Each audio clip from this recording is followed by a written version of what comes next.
চাচি বিধবা, তার সাথে ভাতিজার পরকীয়া আছে এমন অভিযোগ তুলে চাচির সাথে ভাতিজার বিয়ে দেওয়ার অভিযোগ উঠছে সমাজপতিদের বিরুদ্ধে। চট্টগ্রামের বাঁশখালী থানার পশ্চিম চাম্বল এলাকায় ঘটেছে এই ঘটনা। এই ঘটনায় ব্যাপক চাঞ্চল্যের সৃষ্টি হয়েছে।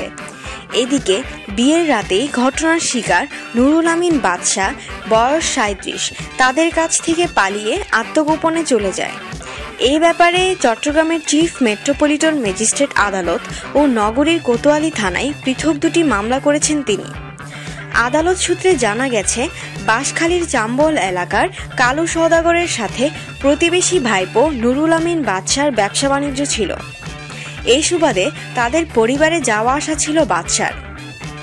সম্প্রতি কালো সওদাগর অসুস্থ হয়ে মারা গেলে তার আগের ঘরের সন্তানরা তাদের সৎ মায়ের সাথে বাদশার পরকীয়া সম্পর্ক আছে এমন অভিযোগ তুলে 20 জানুয়ারি জোর করে 5 লাখ টাকা কাবিনে বাদশার সাথে সৎ মায়ের বিয়ে দেয়। পরে ওই রাতেই বাদশা পালিয়ে পলাতক জীবনযাপন করছেন। নুরুল আমিন বাদশা একটি দৈনিককে জানিয়েছেন, এলাকার একটি প্রতারক চক্র আমাকে অপহরণ করে বিধবা 7 সন্তানের জননী রেজিয়া বেগমের সাথে জোর করে বিয়ে পড়িয়ে দেয়। তারা 5 লাখ টাকা চাঁদা দাবি করছে। আমি প্রতিকার চেয়ে 28 মার্চ চট্টগ্রামের চিফ মেট্রোপলিটন ম্যাজিস্ট্রেট আদালতে রেজিয়ার 3 সৎ ছেলে সহ 5 জনকে আসামি করে একটি অভিযোগ করি।